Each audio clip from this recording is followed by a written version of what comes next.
자, 우리 오늘 말씀 다 익숙하신 말씀이죠? 굉장히 유명한 말씀입니다. 유명해? 좀 유명하다는 얘기는 좀 그렇고, 우리가 귓가에 많이 들었던 말씀이죠. 유초동부 설교 때도 주제로 또는 저를 비롯한 많은 목회자들이 주제로 많이 삼는 성경 말씀이기도 합니다. 제가 사실 원래는 다른 말씀이었어요. 오늘 드리고 싶었던 말씀이 준비된 게 있었는데, 수요일이었나? 수요일날 바꿨는데, 수요일날 저희 아내가 저녁에 이렇게 좀 잠이 좀 안 오고 그러면 성경 유튜브 말씀을 틀어 놓아요. 이제 이미 아내는 잠이 들었어. 깊은 잠에. 근데 틀어지는데 이제 새벽에 저한테 이게 들렸는데, 유기성 목사님, 지금 은퇴하신, 선한 목적교 유기성 목사님의 설교였는데, 그 설교를 제가 듣고, 이 말씀을 전해야겠구나라는 마음이 불현듯 와서 아침에 일어나서 성경을 바꿨어요. 물론 유기성 목사님의 주제는 제가 잘 몰라요. 왜냐하면 제가 중간에 들어서 성경의 주제는 저랑 다르실 수도 있어요. 근데 본문은 근데 주제는 같아요. 오늘 본문의 제목처럼 성령을 받으라가 바로 주제입니다. 그럼 왜 성령을 받아야 되고 어떻게 성령을 받아야 되는지 그 부분에 대해서 오늘 우리가 함께 말씀을 나누도록 하겠습니다. 혹시 참 제가 오늘 제가 이렇게 말씀 준비하는 걸 보면 저희 아내도 알지만 제가 눈이 나빠서 원고를 다 쓰지를 못해요. 그래가지고 이렇게 큰 챕터 아주 큰 글씨로 적어 놓거든요. 나머지는 거의 이렇게 어떻게 보면 외우다시피 하는 건데, 오늘 사실 제가 이제 말씀 들어갈 때 여러분들과 함께 나누고 싶었었던 질문이 뭐였냐면, 오늘 예배당에 오실 때 혹시 어떤 방해나 어떤 좀 여러 가지 어려움이나 또는 난관 같은 건 없었는가였어요. 제가 원하시면 이따 보여드릴 수도 있어요, 정말. 근데 참 신기하죠? 우리 지금 누리네 가족, 전누리 성도네 가족이 지금 아무 연락 없이 이렇게 못 오고 있고, 여러 가지 사정도, 또는 우리 송은주, 우리 문프로님 가족도, 아니면 우리 지영 씨, 우리 예지 가족도 지금 오실 때, 몰라요. 무난하게 온 것 같지만, 혹여 내 마음속에 어떤, 갈등이나, 또는 어려움이나, 또는 환경적인 부분이나 이런 부분이 있을 수도 있죠. 크고 작은 것들이지만. 그래서 그런 부분들을 한번 여쭤보고 싶었습니다. 오늘 우리는 아내랑 같이 어저께, 사실 오늘 이제 실제적으로 주중이 설날이었으니까, 오늘 떡국이랑 만두를 먹으면 좋겠다. 그래서 어제 만두를 또 빚었어요. 왜냐면 명절 때 이제 저희 장모님 댁 가면 만두를 빚거든요. 장모님이 속을 주셨고, 어저께 피를 사다가 한 30개 정도 빚었죠? 오늘 30개 다 드릴 건 아니고요. 이제 맛있는 거 고기만두 2개랑 저희가 빚은 건 하나씩 좀 커요. 그렇게 드실 건데, 그걸 빚고 잘 냉장고에 넣어놓은 다음에 아내가 저한테 내일 우리 나갈 때 만두 꼭 챙기라고 얘기해줘. 저한테 얘기를 한 거예요. 그래서 아침에 일어나서 만두 챙겼대요. 다 챙겨서 기분 좋게 귀를 왔죠. 근데 갑자기 한 15분 지났나? 갑자기 아내가 소리 지르면서 왜 떡을 안 가져왔대요. 그러니까 어떤 중대에서 그럼 그냥 만두로만 해. 안 된대. 오늘의 본인이 만들어 놓은 어떤 지단과 이러한 어떠한 플레이팅도 떡이 있어야 되는 거야. 그래서 제가 집에 간다 해서 그럼 가지 말고 옆에 과일 가게에 가서 사와라. 떡이에 또 먹으면 되니까. 그러니까 팔래나? 네, 갔는데 다행히 떡이 팔아서 떡을 옆에 가서 사왔죠. 이래요, 여러분. 이게 사실 아무것도 아닌 것 같지만 저도 사실은 어떻게 보면 이거를 같이 지금 넘기다 보니까 저도 이걸 넘겨야 되거든요. 얘도 넘겨야 되지, 얘도 넘겨야 되니까 아까 2번 눌린 거 제가 확인을 못한 거예요. 그리고 PPT를 이제 지난주부터 준비를 하다 보니까 오늘도 조금 부족한 부분이 있었던 것 같아요. 이제 제가 사실은 굉장히 아날로그적인 사람이라 이 디지털을 별로 안 좋아해요. 친하지도 않고.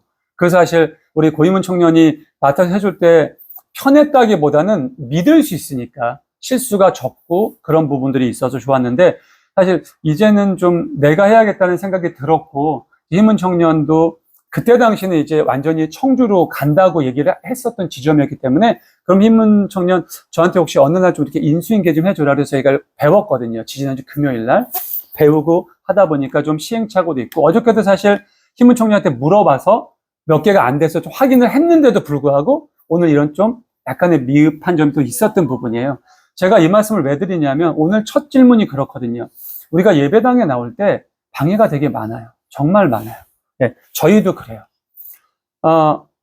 어저께도 사실 제가 이게 좀 저희 부부의 여담인데, 저희가 이제 월초가 되면 이제 저희 가정의 예산을 이렇게 챙겨요. 그러니까 학원에 원비는 얼마가 들어왔고 우리가 지출이 얼마가 됐고, 그러면 이번 달 카드값이 이렇게 이번 달은 마이너스다, 이번 달 좀 오바됐다, 이렇게 쓰자. 그래서 아니 왜 마이너스야? 나는 돈을 이번 달 쓰질 않았는데, 책도 내가 이번 달에는 설날 나갈 게 많으니까 책도 내가 한 권밖에 안 사고, 제가 보통 책을 한 주에 한 권 정도 사거든요. 그랬는데, 그래서 제가 좀 화가 나서, 그러더니 아내가 농담으로 우리 부업이라도 좀 해야 될 것 같아. 한 1, 200만 원 정도 벌게 내서, 됐어, 뭘 부업을 해. 내가 일을 할게. 아내가 그러면 안 돼. 딱 들어와서 내가 누워서, 아니 하나님 왜 그러시는 거야? 아니 내가 뭐 떵떵거리는 걸 바랬어? 제가 분명 하나님께 목회를 시작할 때도, 하나님 저는 어머니 아버님처럼 그 힘들고 어려운 사람을 위해서 그 어려운 목회를 하고 싶지 않다. 저 그럴 생각이 없다. 그래서 좀 목회가 하고 싶지 않다. 근데 저희 어머니 아버님도 너는 이런 목회를 할 필요가 없다. 너는 네 목회를 해라.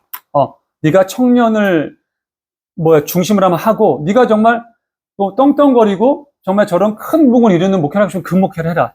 근데 그래도 싫었는데, 하나님께 목회를 하면서 다른 게 아니었어요. 저는 딱 한 가지만 하나님께 기도드렸거든요. 하나님, 떵떵거리게 안 하셔도 좋으니까 대신 돈 때문에 좀 빠듯빠듯하고 간당간당하게 해주지 마시라고. 넉넉하게까지는 바라지 않는다고, 하나님.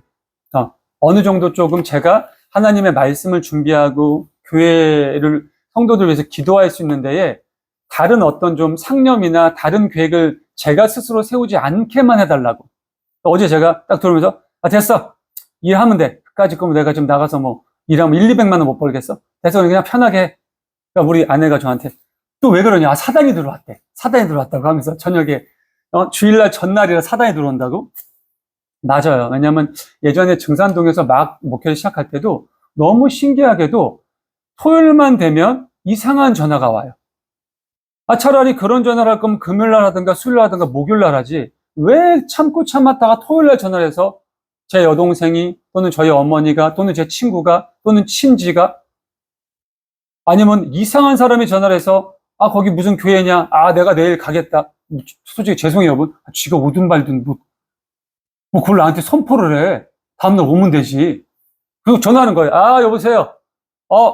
하나님과 동행하는 교회? 그래서 네네. 그러니까 담임 목사님도 아니야. 그런 걸 바라는 게 아니라 담임자십니까? 그래서 예, 제가 담임 목사니까. 이제 지나가다가 간판을 봤는데 새로 온 것 같아서 제가 내일 한번 들러볼게요. 저럴 거야. 그래서 너무 저도 사람이잖아요. 저도 인간이잖아요. 이런, 제가 참 단해서 제가 아내한테 이런 얘기했지만, 근데 다음날 왔어요. 오더니 교회를 평가하고, 여러 가지 얘기하고, 갑자기 목사님, 필요한 거 없으시냐고, 자기가 해드리겠다고. 근데 제가 예전에 있었던 교회에서 제가 이제 마무리라고 개척을 할 때 그 선배 목사님께서 무슨 말씀 하셨냐? 그때 전도사 때니까, 김전도사. 개척을 하게 되면, 그때 이제 선배 목사님 말씀 그대로 할게요. 정말 똥파리가 많이 뜰 거래. 무슨 말씀? 그러니까, 교회를 세워주겠다, 학비를 대주겠다. 제가 아직 그때 이제 학교 마지막 학기 다니고 있었고, 조만간에 이제 박사과정을, 사실 그때는 박사과정을 생각하고 있었거든요. 그러고 있으니까 박사과정에 학비를 대주겠다, 아니면 차를 바꿔주겠다, 별별 똥파리들이 끌 거래. 절대 흔들리지도 말고 전혀 귀등에 듣지만, 근데 저는 이제 아버지를 통해서 그걸 이미 알고 있었기 때문에, 근데 저도 알아야 그러면 기분 나쁘실 수 있으니까, 알겠다, 명심하겠다. 근데 정말 아니나 다를까 개척해서 3개월 동안 그런 분들이 너무 많이 오시는 거예요. 전화도 오고, 벼랑간 인스타 보고 왔는데, 목사님 혹시 박사과정 하실 거면 제가 등록금을 대드리고 싶습니다. 등록금이 얼마인 줄 알고 한 2, 3천만 원 하지 않나요? 그 정도를 해드리고 싶다고. 그러시냐고, 감사하다고 말씀이래도. 또는 어떤 분들은, 목사님 혹시 교회 이전하시고 새로 건축을 하시냐? 제가 교회 건축을 하는데, 일조를 해드리고 싶다고. 많이 계셨어요. 근데 이미 그런 좀 어떻게 보면 백신을 맞았기 때문에 그러려니 저러려니 그냥 속으론 그냥 교회나 제대로 나와라. 예배나 제대로 드려라. 그런 거 안 해도 되니까. 아니면 겉으로는 감사도 했지만, 이제 그렇게 말씀을 하셨던 많은 분들, 어떤 그런 많은 분들이, 한 2년 정도 되면서 이렇게 겪어지면서, 어떻게 보면 지금 이렇게 뭐 안정이라고까지는 할 수 없지만 온전하게 정말 제가 믿고 의지하고 기도할 수 있는 성도분들을 하나님께서 이렇게 채워주신 것 같죠. 늘 시험이라는 거는 그렇게 다가온다라는 말씀을 드리고 싶었어요. 그래서 오늘 말씀을 처음 시작할 때도 혹여 오늘 교회 오는 게 쉬울 수도 있었고 늘 언제나처럼 똑같은 시간일 수도 있었지만 혹여 오늘 괜찮으셨냐라는 말씀을 여쭤보고 싶었습니다. 사실 우리의 삶의 모습들에서 본인들이 지금 내 궁극적인 목적과 목표가 어디 있는지가 참 중요한 것 같습니다. 제가 교회를 이렇게 개척하면서 딱 두 가지의 어떤 주제를 가지고 교회 개척을 했고 마지막까지도 그렇게 갈 건데 그게 바로 기준과 방향이에요. 근데 사실은 이 두 개의 단어가 다른 것 같지만 기준이 제대로 세워지면 방향은 제대로 세워질 수밖에 없어요. 여기 우리 지영 씨도 그렇고 우리 문프로님이야 저한테 이제 인생의 선배시니까 우리 어렸을 때는 그 매주 월요일마다 조회됐잖아요. 운동장에서. 비 오면 학교로 들어왔고. 예. 그러면 이제 기준을 한단 말이에요. 기준하면은 뭐 여기 일반의 뭐 첫 번째 기준에서 거기로 뭐 이게 뭐 오열 횡대, 뭐 사열 종대 이렇게 해쳐 모이라 그러잖아요. 그러면 개를 기준으로 모인단 말이죠. 기준이 어디 있는 거에 따라 가지고 모이는 모습도 바뀌고 예, 종으로 모였다, 횡으로 모였다, 뭐 세 줄로 모였다, 네 줄로 모였다 이렇게 됩니다. 그런 여러 가지. 그래서 사실은 기준과 방향을 동시에 말씀드리지만 사실 기준만 명확하면 방향이란 건 제대로 갈 수밖에 없는 거거든요. 그래서 어떠한 시험, 어떠한 뭐 고난, 어떠한 난관이 닥쳐도 내 마음속에 새겨놓은 기준이 흔들리지 않는다면 내가 꾸려나가고 싶은 인생의 방향 또는 하나님께서 나를 통해서 만들고자 하는 그 계획이 조금은 늦어질 수 있어요. 또는 내 방향이나 나의 생각보단 조금 엇나갈 수 있어도 분명히 완성된다라는 거죠. 그 말씀 오늘 함께 나누고 싶었습니다. 많은 선배 목회자들 또는 신실한 신앙의 선배님들이 한결같이 저한테 말씀하시는 것들이 뭐였냐면 오늘 주제였어요. 성령의 인도함이 있어야 된다라는 거죠. 교회들이 처음에 이렇게 젊은 친구들, 저도 이제 나이를 좀 먹고 개척한 케이스죠. 많이 좀 늦은 케이스예요. 물론 저보다 늦게 개척하시는 분들도 계시지만 보통 정말 빠르게 이제 담임자를 하게 되면 저희 이제 남자는 군대를 갔다 오니까 요즘 같은 경우는 한 30대 초반, 31살? 늦어도 30살 중반이면은 개척을 해요. 보통 여러 가지 과정이 다 마무리가 되고 나서. 근데 이제 제가 대략 한 10년 정도 늦었죠. 평균. 일찍 하는 친구들보다 한 15년 정도 늦었어요. 그러면서 이제 개척을 딱 하고 나면 요즘 제가 마음 안타까운 게 뭐냐면, 동료 목사들 또는 후배 목사님들 또는 뭐, 저는 목회가 실패했다라는 얘기는 하고 싶지 않아요. 목회라는 건 실패 성공이란 단어로 이렇게 표현할 수 있는 부분은 아니에요. 다만, 내가 지금 목회 기준을 잘못 잡았구나, 기준을 잘 잡았구나라고 저는 설명을 하고 싶은데, 어찌됐건 저의 기준으로 기준을 잘못 잡았거나 아니면 세상의 기준으로 목회에 실패한 분들을 보면 너무 좀 영적인 부분에 좀 치우쳤다라고 말씀을 드려야 되나? 그러니까 육적인 부분은 전혀 무시하는 거죠. 내가 하나님의 일을 하는 거고, 기도도 많이 했고, 내 아내와 또는 내 가족과 이제는 뭐 3, 4명 겨우 개척을 시작하지만 하나님이 채워주실 거야. 하나님이 성도를 많이 보내주실 거야. 하나님이 조만간 큰 부흥을 이끄실 거야. 그래서 본인의 재정 상태나 본인의 어떠한 여러 가지 상태를 고려하지 않고 덜썩 대출을 받거나 덜썩 감당하기 어려운 그런 임대를 들어가서 교회를 어떻게 보면 좀 멋들어지게 꾸며요. 굉장히 대다수가 그래요. 대다수가. 네.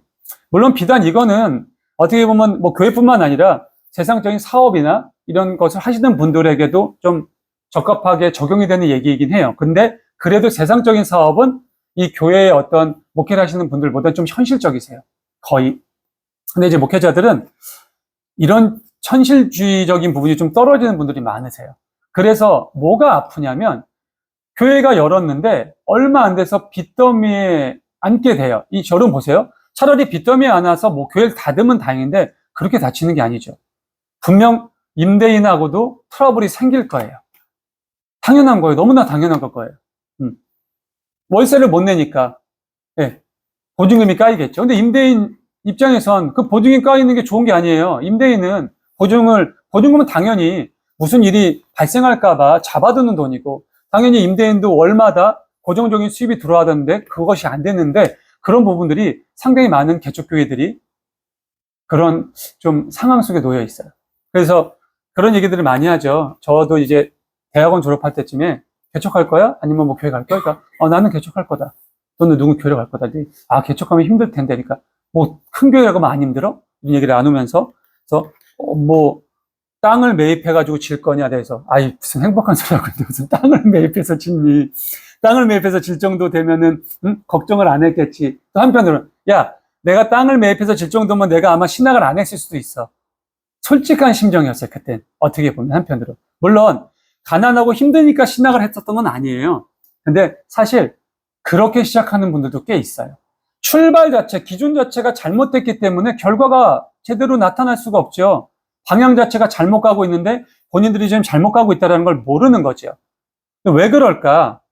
성령의 이끄심을 받아야 되는데 본인이 이끌고 있기 때문이거든요. 본인이 그동안 살아왔던 어떤 기준, 세상적인 현재의 어떤 가치, 그리고 동네도 여러분 저희 알아봐요. 어디다가 개척할까?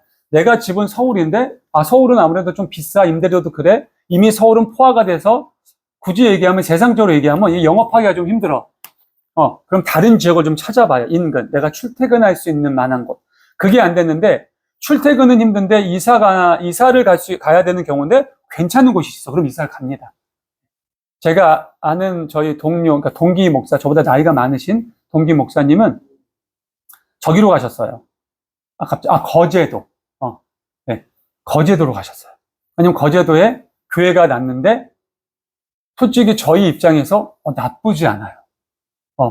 왜냐면 젊은 목회자가 있다가 수도권으로 옮겨왔는데 너무 머니까 누가 새로 안 가려고 그래요. 그래서 공고가 붙었는데 기존에 계신 성도님들, 그리고 거기에 참 마음이 아프지만 적혀져 있어요. 한 달에 헌금은 얼마가 들어오고, 목사님 살은 이 정도 생각하고, 집도 마련돼 있고, 그러니까 그런 걸 보고 그러니까 사실 처음에 학교 다니는 걸 보면서도, 참, 목회자를 이렇게 뽑는데, 목회자를 이렇게 초빙하는데, 굳이 이런 것까지 이렇게 여기다가 이렇게 써놔야 될까? 그냥 목회자 초빙, 자세한 상황은 뭐 상담할 때 그래도 되는데, 왜? 요즘 친구들이 그냥 전화해서 그걸 물어본대요. 그러니까 아예 그냥 적어 놓는 거예요. 사실 그걸 보면서 안타깝기도 하고, 현재 현실이 이렇구나라는 걸 느끼면서. 근데 그걸 보고 가신 분이 계셨죠. 근데 너무나 안타깝게도 그분이 6개월 만에 그만두셨어요. 6개월 만에. 왜일까요? 어떻게 보면 뭐 그분을 어떻게 뭐 뒷담화하는 게 아니라 그런 어떤 여러 가지 사례들이 나의 어떠한 뭐 기준, 내 기준, 내가 이 정도면 내가 이끌어갈 수 있어라는 어떤 나만의 판단. 근데 하나님의 일은 그런 게 아니거든요. 정말 아무것도 아닌 아골골짝 같은 그런 상황 속에서도 정말 성령이 이끌어 주시면 그곳에서 생명이 살아나는 거고 부흥이 일어나는 거거든요. 아니 어떻게 저런 데서 저렇게 부흥이 일어났지? 하는 교회 많아요, 여러분. 정말 많아요. 정말 성령의 이끄심이 있었다라는 겁니다. 오늘 말씀을 함께 볼게요.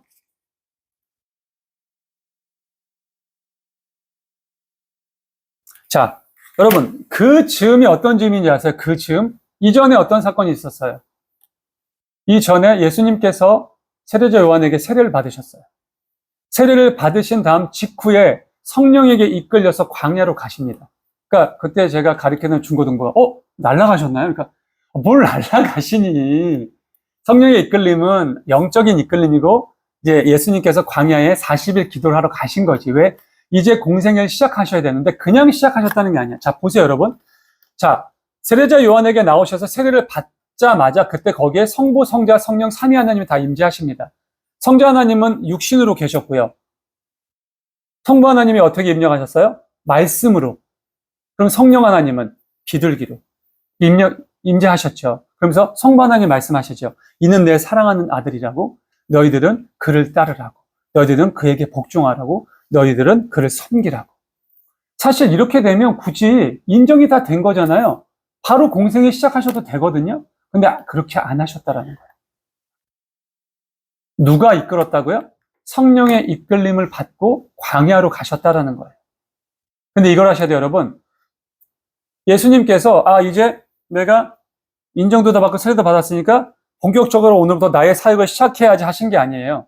예수님은 세례를 받으신 후에 40일 금식 기도를 하시기로 이미 마음을 먹으셨는데 그때 성령의 이끌림이 있으셨다라는 거죠. 내가 어떤 마음을 먹고 어떤 기준을 세우는 거에 따라서 성령님께서 나를 인도하실 때가 있고 인도하시지 않으실 때가 있어요. 그런 목회자들의 대다수의 문제가 뭐냐면 내가 교회를 세우고 영혼 구원을 하기 위해서 목회를 하는데 당연히 하나님께서 해주시지 않으시겠어야. 근데 그거부터가 사실 저의 개인적인 지론으로는 잘못된 거라는 거예요. 제가 여러분들에게 예전에 그 생각했었어요. 여러분, 지금 이렇게 얘기한 건 뭔지 아세요? 그거는 비전이에요. 무슨 비전? 본인 비전. 여러분, 비전은 우리 신학적인 용어가 아니에요. 제가 예지한테도 물어봐요. 너는 비전이 어떻게 되니? 이제 고등학교 졸업했는데. 그럼 예지가 얘기하겠죠. 이번에 예지가 자격증을 땄어요, 여러분. 네, 축하해요. 네. 자격증을 지금 준비하고 있고, 또 어떤 자격증을 또 준비할지 모르겠죠. 자격증을 이렇게 따서, 매장을 가꿔서, 이런 사업을 하고 싶습니다. 그래서 제가 제 나이 최소한 한 30살까지는 이 정도 규모에 되는 매장을 좀 가꾸고 싶고, 또는 결혼한 27살 때쯤에 하고 싶고, 아이는 한 2-3명 낳고 싶습니다. 이게 비전이에요. 내가 계획을 세우고 하는 게. 근데 여러분, 하나님의 목회는 비전만으로 할 수 있는 게 아니에요. 비전 당연히 필요해요. 근데 그 전에 무조건 전제돼야 되는 조건이 있어요. 그게 뭐냐? 콜링이 있어야 돼요, 콜링이. 콜링은 뭐예요, 여러분? 응? 콜링은 뭐예요? 미션이 있어야 되는 거예요, 미션이. 하나님의 미션이 있어야 돼요. 비전만 갖고 하면 안 돼. 근데 너무 비전만 가지고 목회를 하시는 우리 개척교회 목사님들이 많아요. 그래서 상처받아요, 본인은. 그리고 하나님을 원망해요. 하나님, 내가 정말 힘들게 신학 공부하고 이렇게 하나님을 위해서 교회 개척을 했는데 왜 사람을 안 보내주세요? 왜 이렇게 우리 가족들만 이렇게 예배드리게 하시고 왜 월세를 이렇게 밀리게 하셔서 사람을 비참하게 만드세요? 그게 하나님이 비참하게 만든 겁니까? 아니거든요. 너가 나한테 한번 물어봤어? 너 나한테 물어보고 거기 계약했어? 너 나한테 물어보고 개척했니? 너 나한테 물어보지 않았는데 네가 들떠가지고 혼자 네 눈에 좋은 자리 마련해가지고 너가 지금 한 달에 그거 얼마에 얼마 내는 게 감당이 돼?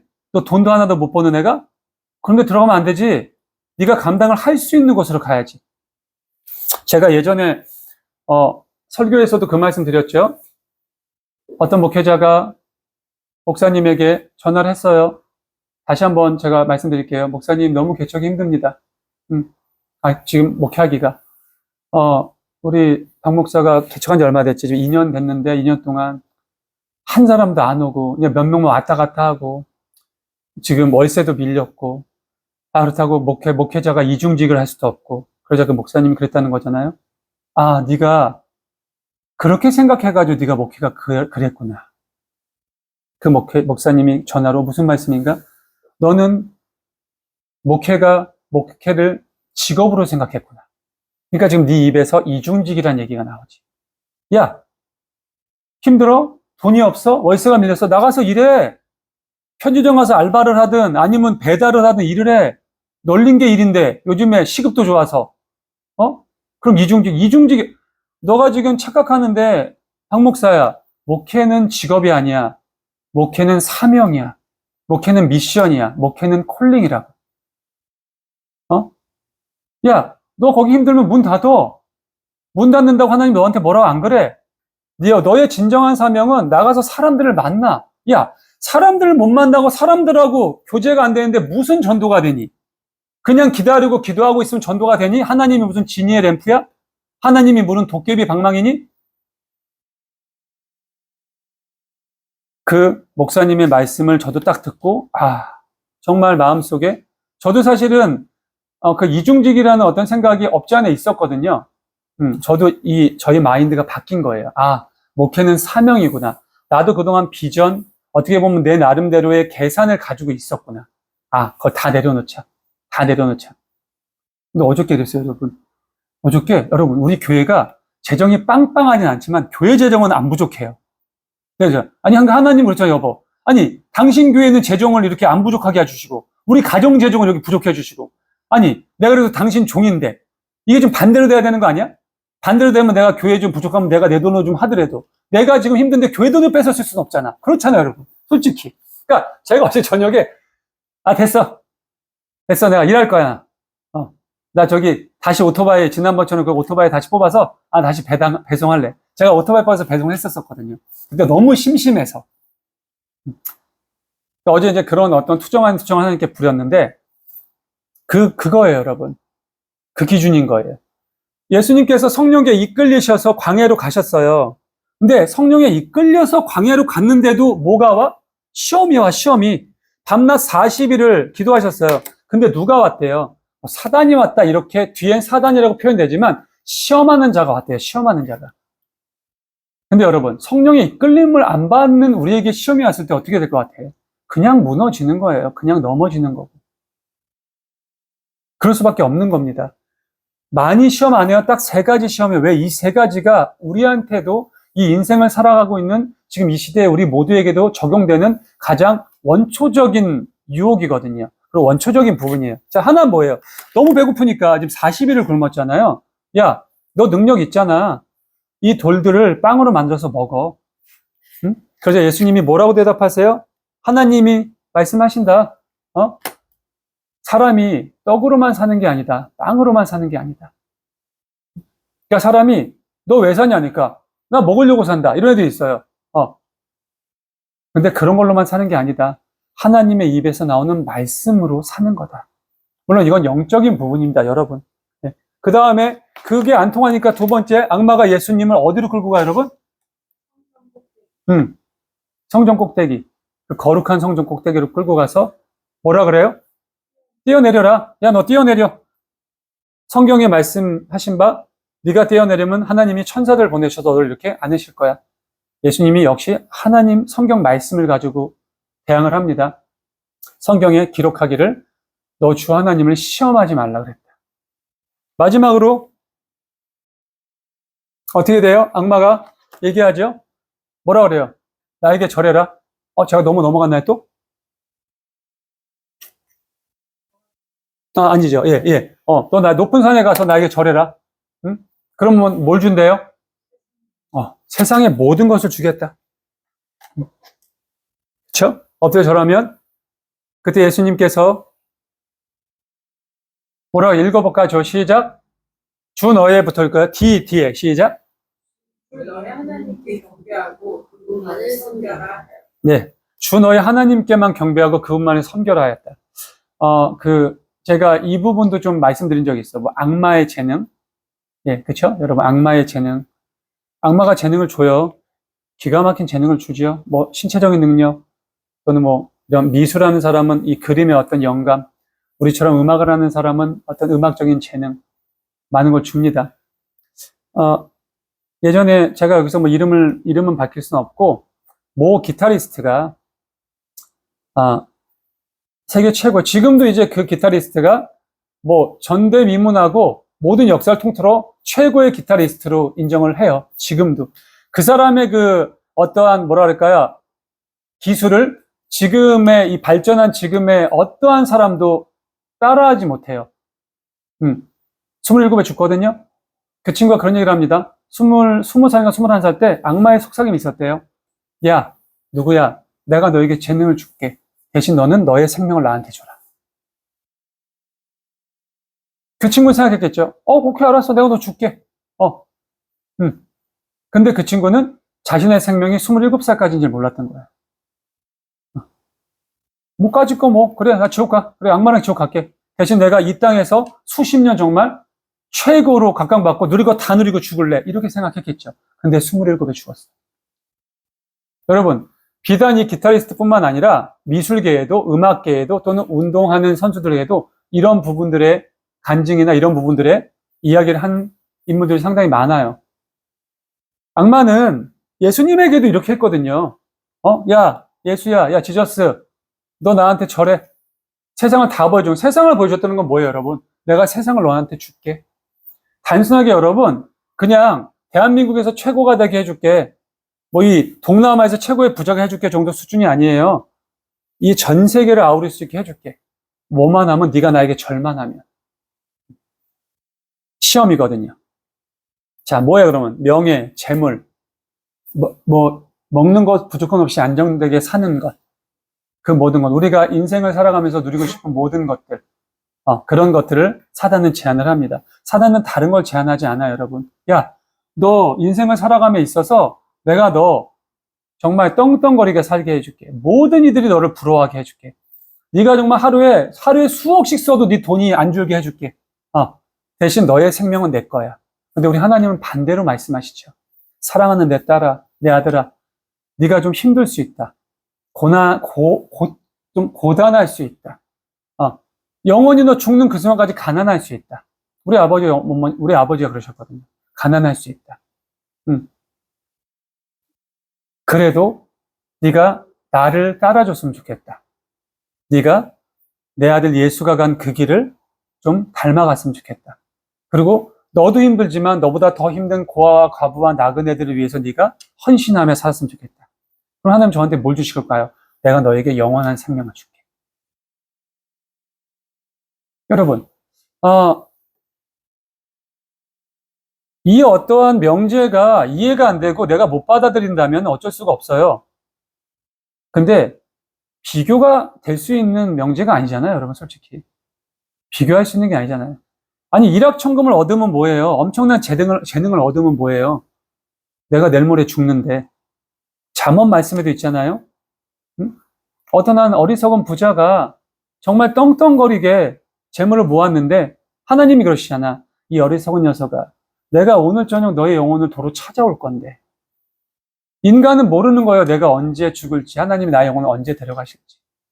그렇기 때문에 예수님이 말씀하신 거예요. 시험에 들지 않게 깨어 있어라. 그리고 언제나 준비하고 있으라는 거예요. 주님이 언제 나에게 오실지 모른다라는 겁니다. 도둑이 우리 집에 들어오는데 우리 지영 씨한테 문자 보내서 띠딩 도둑 써 있어. 도둑이 난데 야 내가 오늘 새벽 1시 반에 들어갈 거야. 그럼 우리가 대비하잖아요. 그러면 감사하죠. 너무 감사하죠. 예수님께서 저에게 형길아 내가 너 2046년쯤 네 나이 한 90세쯤 내가 너 데려올 거야. 그러면 저 솔직히 여러분 나 막 살 거야. 나 진짜 막 살 거예요. 진짜 저 세상에 누리는 유의를 다 누리면서 살 거야. 그리고 딱 한 5년 전쯤에 회개하고 돌이키고. 왜? 그래도 천국 가요, 여러분. 성경의 말씀이 그래요. 근데 문제는 뭐냐? 내가 언제 죽을지 몰라. 하나님이 나의 영혼을 언제 데려가실지 몰라요. 그리고 어떠한 방법으로 데려가실지도 몰라요. 안타까운 건 그러한 상황이 왔어. 나에게 어떤 기회가 주어졌어도 이걸 못 돌이켜요. 왜? 성령의 이끄심이 없으면. 그래서 오늘 제목의 주제가 성령을 받으라예요. 성령을 받아라. 성령을 받지 않으면 여러분 하나님의 말씀은 이해될 수가 없어요. 성경의 말씀이 믿어질 수가 없어요. 내가 머릿속으로 믿는다 얘기해. 나 하나님 믿어. 교회 열심히 다녔어. 근데 힘들고 어렵고 고난이 찾아오잖아요. 무너진다니까요. 근데 성령을 받고 온전한 믿음이 있는 사람들은요. 힘들고 어렵고 고난이 오더라도 무너지지 않아요. 절대로. 무너지지 않습니다. 제가 그냥 추상적인 말씀을 드리는 게 아니라 제가 제 주변에서 그런 분들을 많이 봤고 그 힘들고 어려운 상황도 이겨내가지고 또 하나님 안에서 온전하게 다시 자기의 인생을 잘 영위하시는 분들도 한둘이 아니라 너무나 많이 봤기 때문에 그분들의 간증도 너무나 많이 들었고 그 무엇보다도 성령의 인도, 성령의 이끄심을 경험해야 되는데 어떻게 경험해야 되느냐예요. 어떻게 해야 내가 성령님이 나를 이끌어 주시냐 하는 거지요. 오늘 간단해요, 여러분. 예수님께서 이 마태복음 4장 1절로 11절에서 그 말씀을 다 하셨어요. 너무나 배고프고 힘들고 어려울 때 유혹이 들어온다는 거예요. 그때는 간단한 유혹이죠. 야, 좀 쉬어. 야, 너 지금 네가 힘든데 지금 교회 나가는 게 중요하냐? 말씀을 보는 게 중요하냐? 기도가 하는 게 중요해? 나 알아. 나 네 믿음을 알아. 근데 지금은 일단 네가 살고 봐야 되는 거 아니냐? 야, 너 죽고 나면은 기도가 무슨 소용이고 말씀이 무슨 소용이고 예배가 무슨 소용이야? 사단 우리에게 그렇게 속삭여요. 일단 살고 보자.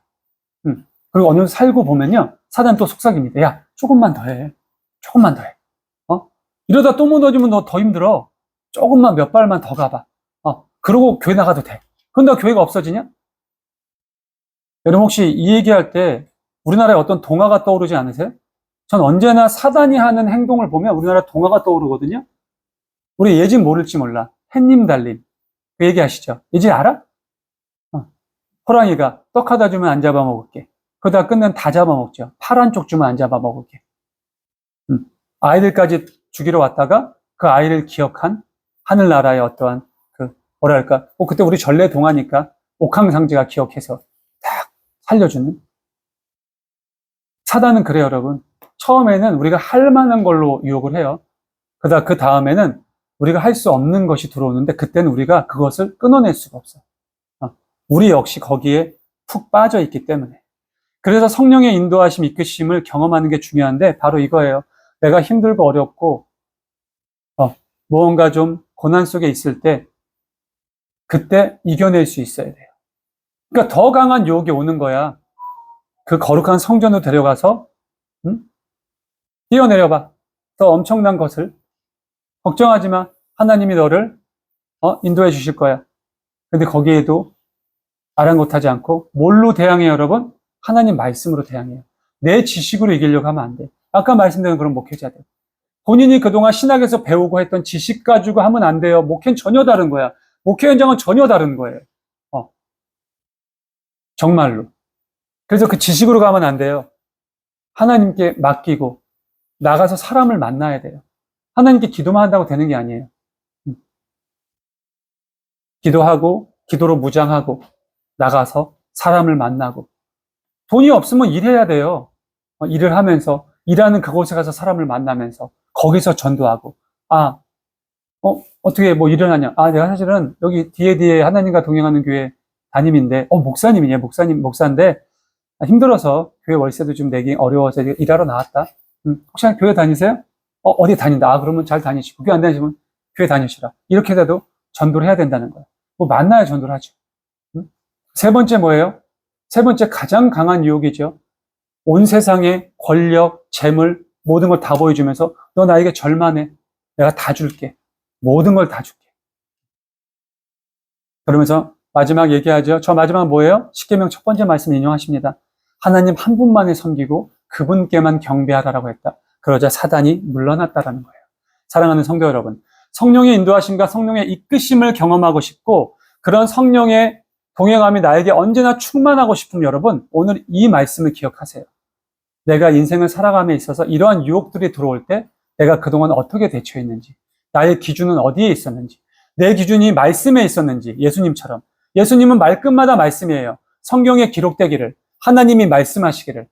내 기준이 말씀에 있었는지, 아니면 내 기준이 그저 세상 사람들의 기준에 있었는지. 답이 딱 나오겠죠, 여러분?